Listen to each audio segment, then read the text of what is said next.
부동산 재벌 출신 도널드 트럼프가 미국 제45대 대통령에 공식 취임했습니다.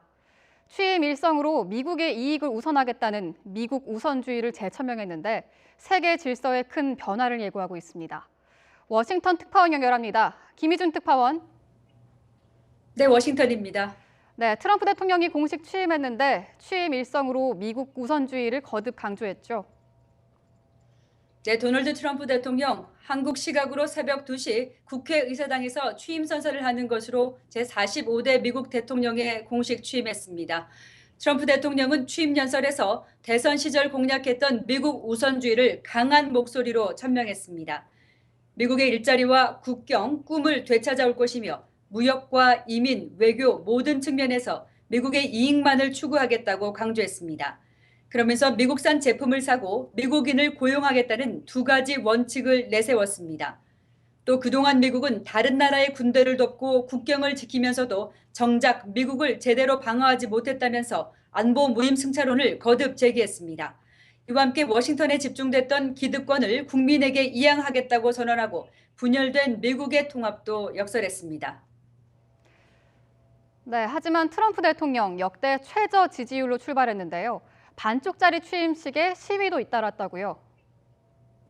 그렇습니다. 트럼프 대통령의 취임 직전 지지율은 37%까지 떨어졌습니다. 역대 대통령 가운데 최저치입니다. 이를 그대로 보여주듯 취임식이 열리는 오늘도 이른 아침부터 반트럼프 시위가 계속됐습니다.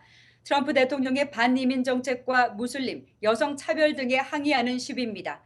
특히 트럼프 대통령이 잠시 뒤 국회의사당에서 백악관까지 행진할 거리를 시위대가 막아서면서 경찰과 크게 대치했습니다. 내일은 20만 명이 모이는 여성 대행진 시위도 예정돼 있습니다.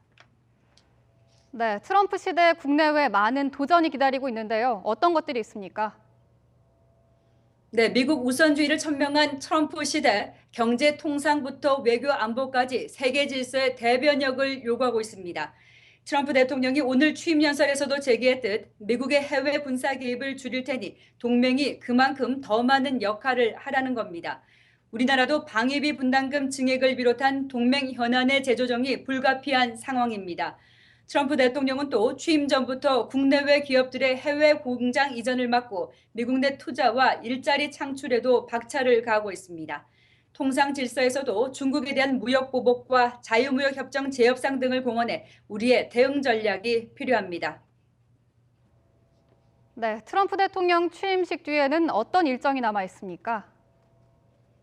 네, 트럼프 대통령은 취임식 뒤 곧바로 의회에서 상하원 의원들과 오찬을 갖고 향후 국정 운영에 대한 협조를 당부했습니다. 잠시 뒤에는 국회의사당부터 백악관까지 2.7km 거리를 차량 퍼레이드로 이동할 예정입니다. 저녁에는 워싱턴 시내에서 열리는 무도회 세 곳에 참석할 예정입니다. 트럼프 대통령 내외는 취임식 직전 백악관을 들러 정권을 넘기는 오바마 대통령 내외와 환담하기도 했습니다. 아웃사이더에서 세계 최강국 대통령에 오른 도널드 트럼프, 향후 4년간의 국정 운영에 세계가 주목하고 있습니다. 지금까지 워싱턴에서 전해드렸습니다.